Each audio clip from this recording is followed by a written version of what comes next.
이번에 청약 당첨되면 굳이 어머님까지 모시고 새집 들어갈 필요는 없잖아. 당신 어머님은 전에 얘기했던 강원도 요양원 보내드릴 테니까 당신은 그렇게 알고 있어. 90이 다 되어가는 순자 씨는 평생 떡볶이와 빈밥을 팔며 홀로 어렵게 아들을 키우셨습니다. 그 분식집은 아들의 결혼 자금이 되었고 모든 것을 다 희생했던 순자 씨는 새벽마다 폐지를 주우러 다니게 되셨습니다. 고무장갑에 낡은 고무신. 그렇게 모은 돈으로 겨우 방세를 내고 하루하루를 지내던 날들. 어느 날 초인종이 울렸습니다. 문 앞에는 단정한 옷차림의 여자가 서 있었습니다. 어머님, 저예요.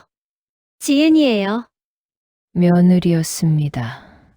오랜만에 맡는 진한 화장품 냄새가 단칸방의 곰팡이 냄새를 덮었습니다.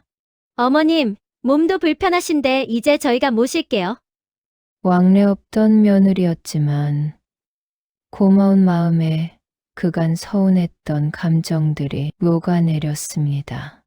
홀로 컵라면으로 때우던 식탁은 이제 아들과 며느리 그리고 손녀 서아와 함께였습니다. 비록 분당에 크지 않은 아파트였지만 눅눅했던 단칸방의 곰팡이 핀 벽지에 비하면 정말 깔끔한 집이었습니다. 그렇게 아들 집에 들어간 지도 벌써 2해 반이 지났습니다. 순자 씨는 괜스레 미안한 마음에 오늘도 새벽부터 부엌 불을 켜셨습니다. 아들 부부와 손녀 서아가 일어나기 전에 아침상을 차려야 했습니다. 그날 아침도 숙취에 잠이 들었던 며느리를 위해 콩나물국을 끓이셨습니다. 하지만 몇 수저 뜨지 않은 콩나물국은 금방 식어갔습니다. 낙닥했던 단칸방 바닥이 익숙했던 순자 씨는 푹신한 침대가 오히려 불편하게 느껴지셨습니다. 그날도 불편한 잠자리에 눈이 떠진 순자 씨는 화장실을 가던 길에 아들 부부의 방 문틈에서 작은 대화 소리를 듣게 되었습니다. 이제 3년이니까 청약 가점 꽉 채워요. 며느리 지은의 낮은 목소리였습니다. 우리 대치프루지오 될 것 같아. 그저께 부동산 물어봤었는데 그 옆 단지 신혼부부 청약 커트라인이 66점이었대. 이제 6달만 더 있으면 우리도 커트라인은 충분히 넘잖아. 진짜 너랑 임신해서 결혼했었는데. 청약 통장 덕을 보게 될 줄은 몰랐네. 그래도 엄마는 아들 민수의 목소리였습니다.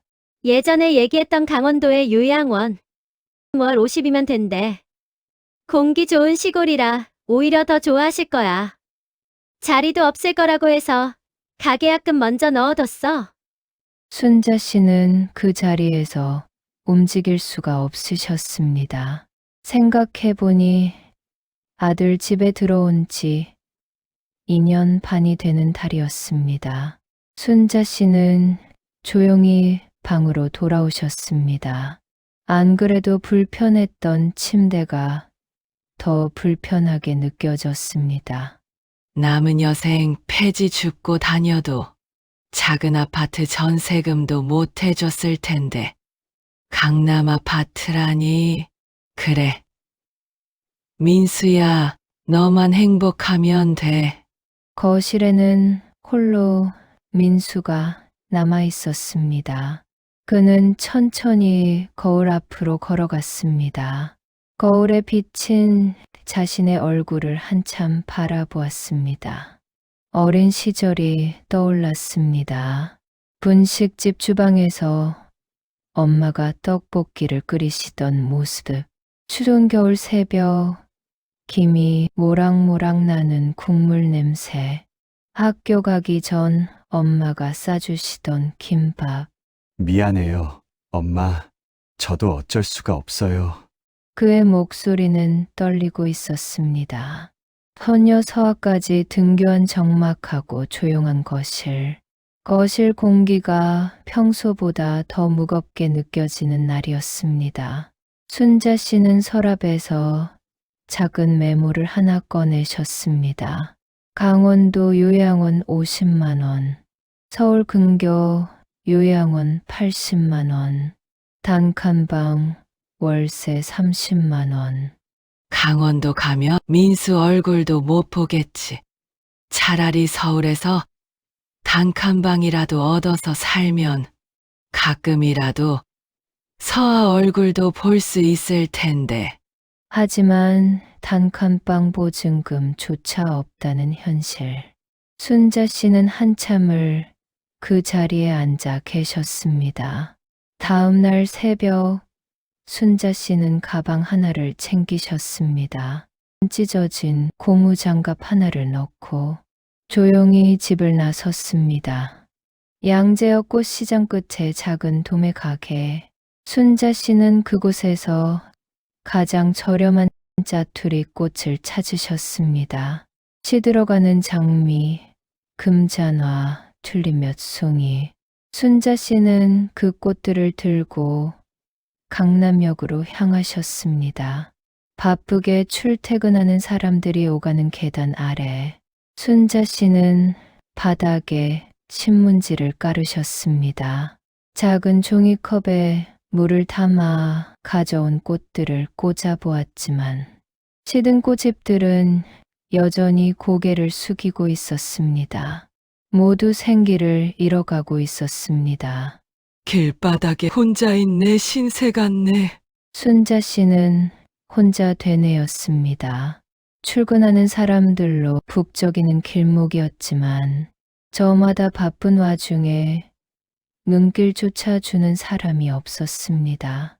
낮이 지나고 햇빛이 사라질 무렵 단정한 옷차림의 중년 남자가 천천히 다가왔습니다. 추우시죠? 그의 손에는 따뜻한 오뎅 국물 한 잔이 있었습니다. 순자 씨는 놀란 듯 바라보다가 작게 웃으며 말씀하셨습니다. 아이고, 고맙네요. 남자는 종이컵을 두 손으로 공손하게 건넸습니다. 금잔화네요. 그가 시들어가는 금잔화를 가리키며 조용히 말했습니다. 저희 어머니도 금잔화를 좋아하셨어요. 순자 씨가 고개를 들었습니다. 남자는 잠시 먼 곳을 바라보다가 조용히 말했습니다. 이제는 안 계시지만요. 순자 씨는 더 이상 묻지 않았습니다. 그날 이후 그는 거의 매일같이 같은 시간에 그 자리를 들렀습니다. 여름에는 보리차를, 추워지는 겨울에는 따뜻한 오뎅 국물을 가져다 주곤 했습니다.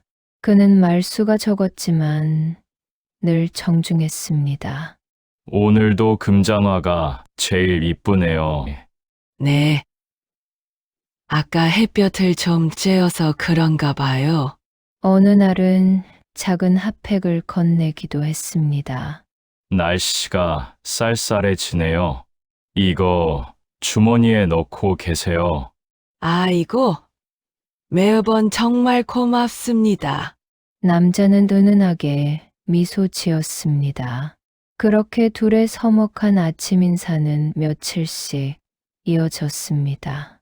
언젠가부터 사람들 사이로 흘러가는 짧은 안부가 순자 씨의 하루를 버티게 했습니다. 어느 날 순자 씨가 금잔화를 다듬고 있을 때 그가 조용히 다가와 무릎을 꿇고 편의점 봉지를 내밀었습니다. 안에는 따뜻한 호빵과 우유가 들어 있었습니다. 아침은 드셨어요? 순자 씨는 고개를 저었습니다. 괜찮아요. 점심에 먹으려고 김밥 하나 사뒀어요. 그래도 아침은 드셔야죠. 그는 호빵을 순자 씨 손에 쥐어드렸습니다. 따뜻한 온기가 손으로 전해졌습니다. 정말 고맙습니다. 순자 씨의 눈가에 촉촉한 기운이 맺혔습니다. 남자는 아무 말 없이 금잔화를 바라보았습니다. 그의 눈빛에는 깊은 슬픔이 담겨 있었습니다. 마치 누군가를 그리워하는 듯한 기승을 부리던 더위도 지나가던 어느 날 며느리 지은은 다급하게 강남역 계단을 오르고 있었습니다. 자동차 정비소에 차를 맡기고 지하철을 환승하며 출근하려니 짜증이 가득한 아침이었습니다.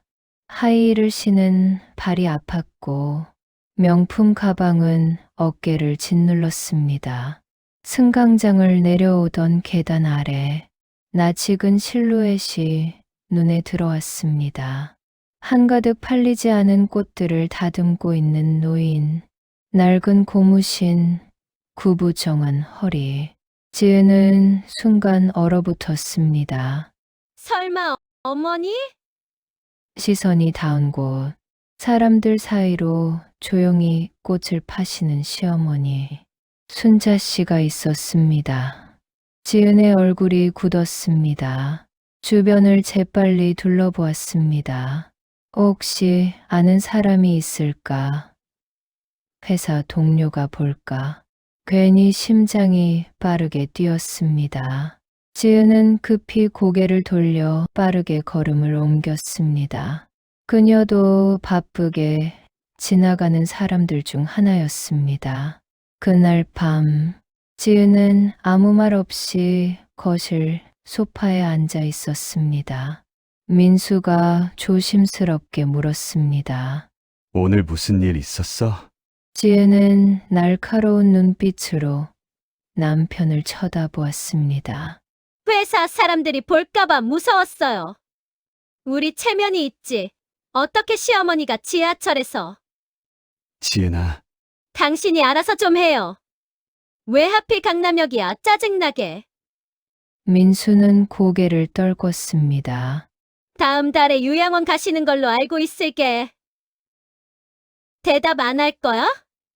잠시 침묵이 흘렀습니다.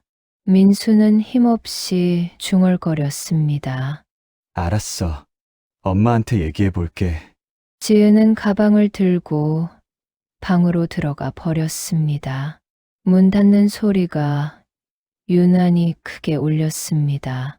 민수는 순자 씨가 새벽마다 향하시는 곳을 알고 있었습니다. 민수는 지하철을 타고 강남역으로 향했습니다.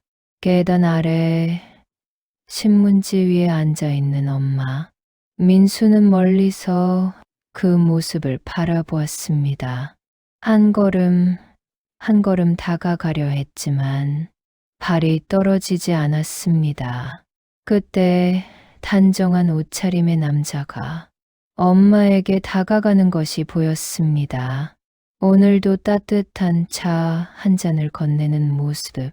엄마가 두 손으로 받아 드시며 고맙다고 인사하는 모습. 민수는 그 자리에 서서 한참을 바라보았습니다. 제가 해드려야 하는 건데. 그날 민수는 엄마에게 다가가지 못했습니다. 그저 멀리서 바라만 보다가 돌아섰습니다. 그 후로도 몇 번이나 같은 일이 반복되었습니다. 강남역으로 향했지만 멀리서 바라보기만 하고 돌아오는 날들. 그럼에도 아무것도 할 수 없었던 자신이 너무 싫었습니다. 그날 이후 부부 사이는 더 멀어져만 갔습니다. 지은은 민수와 눈도 마주치지 않았습니다. 식탁에서도 거실에서도 차가운 침묵만이 집안을 가득 채웠습니다. 소녀 서아만이 그 냉기를 감지하고 조심스럽게 행동했습니다. 민수는 딸의 머리를 쓰다듬었습니다. 하지만 서아는 알고 있었습니다. 집안의 공기가 예전과 다르다는 것을. 제법 날씨가 추워진 어느 날 강남역 곳곳에 공고문이 붙었습니다. 지하철 불법로 상행위 근절, 단속 안내. 순자 씨는 그 공고문을 한참 바라봤습니다.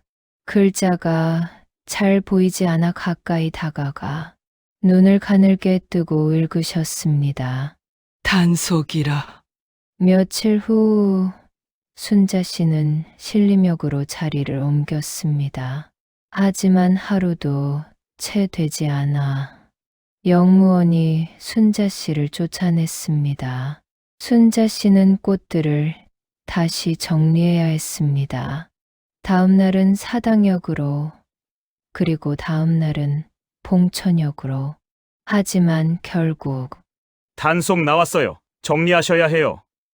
젊은 공무원의 목소리는 무심했습니다. 순자 씨는 묵묵히 고개를 끄덕였습니다. 예, 알겠습니다. 그날부터 순자 씨는 2호선을 따라 발걸음을 옮겼습니다. 하지만 어디를 가도 오래 머물 수 없었습니다. 사람들은 무심했고 순자 씨는 묵묵했습니다. 순자 씨는 다시 강남역으로 돌아왔습니다. 계단 아래 그 자리.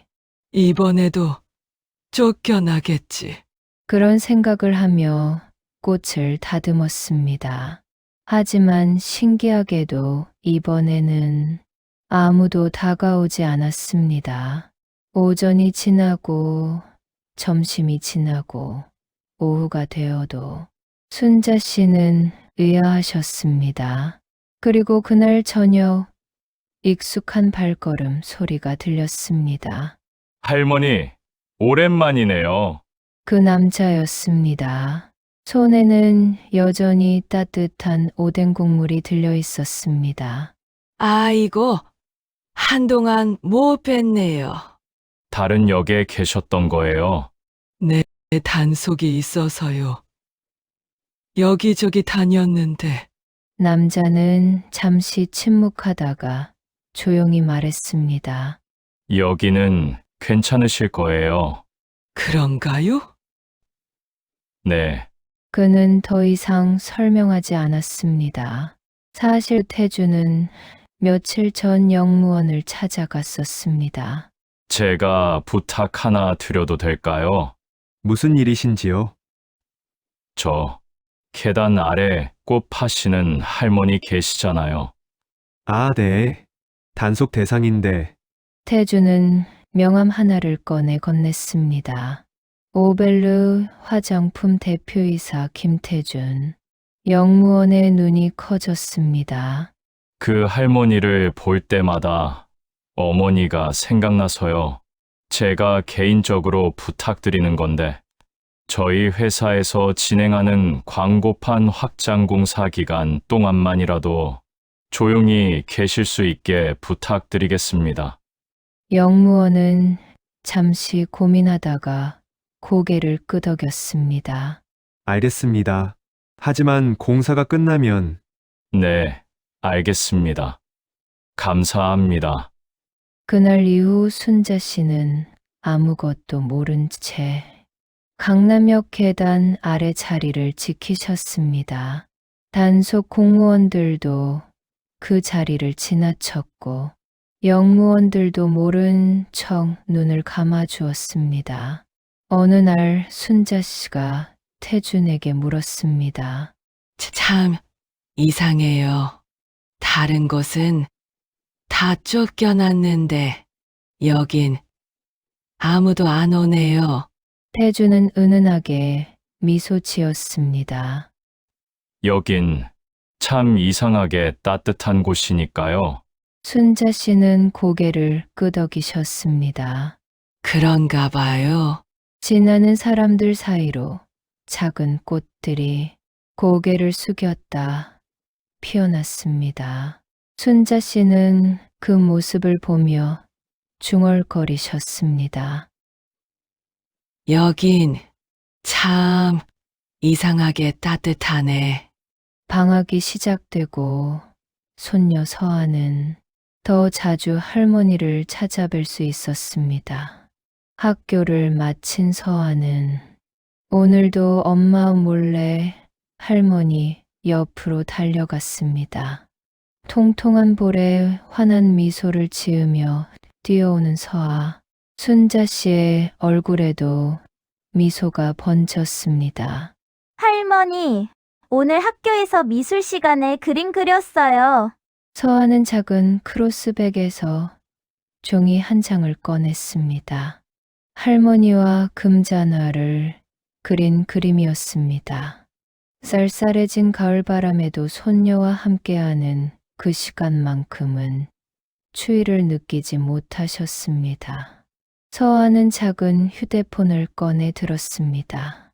할머니, 사진 찍어요. 아이고, 할머니가 뭐 찍을 게 있다고. 할머니가 제일 예뻐요. 서아는 할머니와의 시간을 영상에 담았습니다.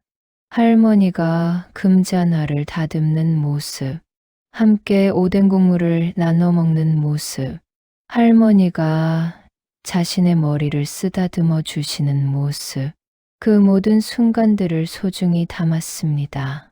며칠 뒤, 서아는 집에서 가정통신문을 안방에 놓고 가려다가 한 장의 종이를 발견했습니다.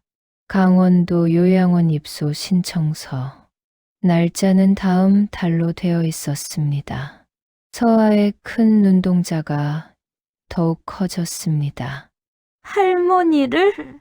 아직은 어린 나이였지만 아빠가 해줄 수 있는 게 없다는 것쯤은 알고 있었습니다. 엄마는 할머니 이야기만 나오면 인상을 찌푸렸고 아빠는 항상 미안한 표정만 지었습니다.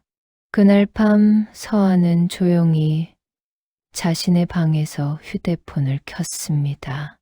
유튜브와 인스타를 열고 할머니와 함께 찍은 영상들을 편집하기 시작했습니다. 할머니의 웃는 얼굴, 금잔화를 파시는 모습, 함께 손을 잡고 있는 장면, 그리고 마지막에 적었습니다. 우리 할머니를 요양원에 보내지 말아주세요. 할머니는 매일 강남역에서 꽃을 팔아요. 할머니는 아빠랑 저를 보고 싶어 하세요. 제발 도와주세요. 서아는 떨리는 손으로 업로드 버튼을 눌렀습니다. 다음 날 아침, 영상은 빠르게 퍼져나가기 시작했습니다. 조회수 1,5천만, 댓글이 쏟아지기 시작했습니다. 강남역에서 뵌 적 있어요. 그 할머니셨구나. 손녀랑 행복해 하시던 모습이 보기 좋았는데 이런 사연이. 매일 아침 출근길에 뵙는 항상 환하게 웃으시던 분이에요. 금잔화 할머니 누가 좀 도와드릴 수 없을까요? 사흘 후 영상 조회수는 50만을 넘어섰습니다. 뉴스에도 보도되기 시작했습니다. 강남역 금잔화 할머니, 손녀의 SNS로 화제. 순자 씨는 이 모든 일을 전혀 모르고 있었습니다. 하지만 지나가는 사람들의 시선이 조금씩 달라지고 있었습니다. 할머니, 힘내세요. 할머니, 이거 받으세요. 따뜻한 음료수를 건네는 사람들이 하나둘 늘어났습니다. 그리고 그 영상을 본 사람이 또 있었습니다. 오벨르 본사 사무실. 태주는 휴대폰을 보고 있었습니다. 영상 속 순자 씨의 모습, 손녀와 함께 웃고 계시는 모습, 태준의 눈시울이 붉어졌습니다. 어머니, 그는 조용히 사무실 문을 닫았습니다. 책상 위 액자 속 사진, 금잔화 정원에서 환하게 웃고 계시는 어머니의 모습이 있었습니다. 태주는 한참을 그 사진을 바라보다가 천천히 자리에서 일어났습니다. 그는 재킷을 입고 사무실을 나섰습니다. 도착한 곳은 오벨르의 모회사인 아버지의 회사였습니다. 그룹 회장 김재혁은 서류를 보다가 아들을 맞이했습니다. 아버지, 부탁이 있습니다.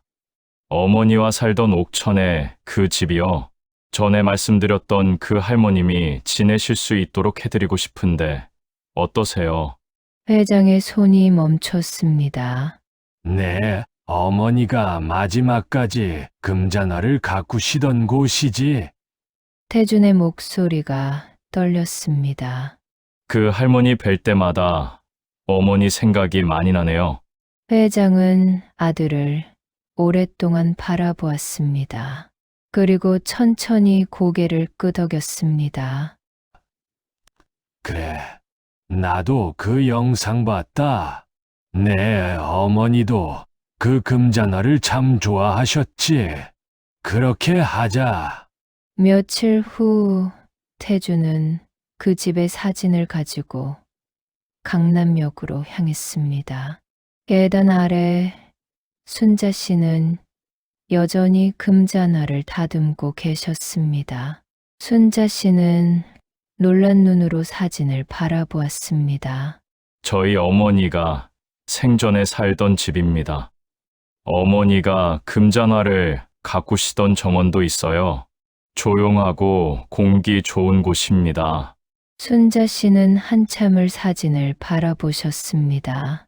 아름다운 정원, 깔끔한 단독주택, 만발한 금잔화들, 눈가에 눈물이 맺혔습니다. 하지만 순자 씨는 천천히 고개를 저으셨습니다. 정말 고맙습니다. 제 평생 처음으로 누가 저한테 이렇게 큰 도움을 주시는 건데. 순자 씨의 목소리가 떨렸습니다. 하지만 거기 가면 민수를 볼 수 없잖아요. 아드님께서 찾아뵐 수 있으시잖아요. 순자 씨는 쓸쓸하게 웃으셨습니다. 그 애가 어떻게 날 찾아와요. 청약 때문에 같이 산다는 것도 겨우겨우 하는데. 아니에요. 여기 있으면 적어도 서한은 볼 수 있어요. 그것만으로도 충분해요. 잠시 침묵이 흘렀습니다. 제가 이렇게 거절하는 게 참 송구스럽네요. 태준의 눈시울이 붉어졌습니다. 알겠습니다, 할머니. 점점 추워지던 겨울날, 해가 지고 어둠이 내렸습니다. 기온이 갑자기 떨어졌습니다. 뉴스에서는 이른 한파 주의보를 알렸습니다. 순자 씨는 얇은 점퍼를 여미며 그 자리를 지키셨습니다. 민수가 온다고 했는데. 하지만 민수는 오지 않았습니다. 회사에서 갑작스러운 야근이 생긴 것입니다.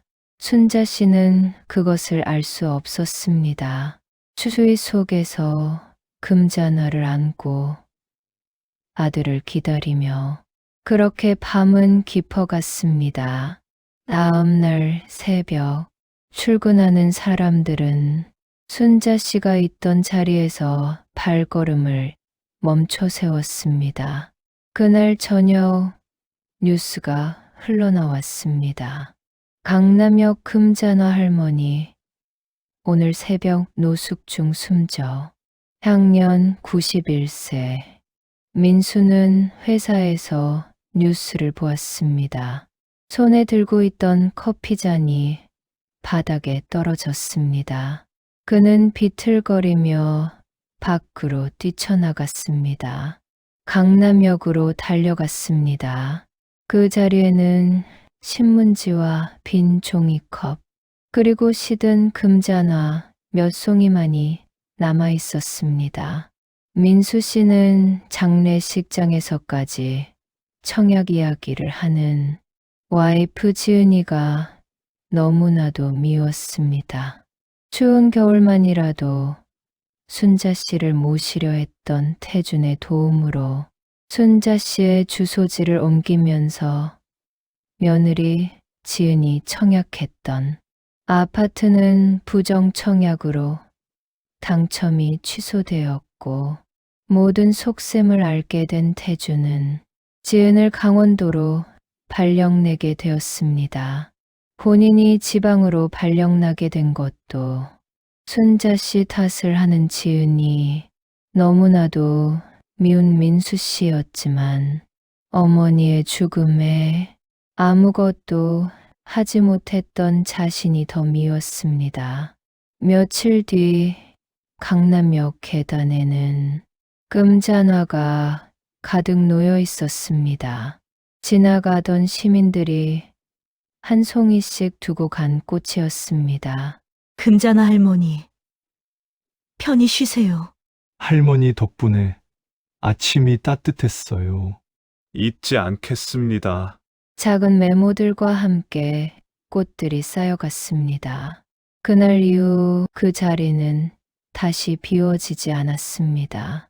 누군가 매일 아침 금잔화 한 송이를 두고 갔습니다. 태준이었습니다. 그는 매일 아침 출근길에 그 자리에 들러 금잔화를 놓고 갔습니다. 어머니를 추억하듯 순자 씨를 기억하듯 어느 봄날 그 자리를 지나던 태준이 말했습니다. 이제 봄이네요. 계단 아래에는 금잔화들이 따뜻하게 피어 있었습니다. 시민들이 두고 간 꽃들이 작은 화단을 이루고 있었습니다. 따뜻하게 피셨네요, 할머니. 태준은 조용히 미소 지으며 자리를 떠났습니다. 누군가는 잊히고 누군가는 기억됩니다. 하지만 어떤 사람은 잊혀지지 않습니다. 그 사람이 남긴 따뜻함이 누군가의 마음 속에 영원히 남기 때문입니다. 금잔화는 그렇게 피고 집니다. 하지만 그 향기는 영원히 남습니다.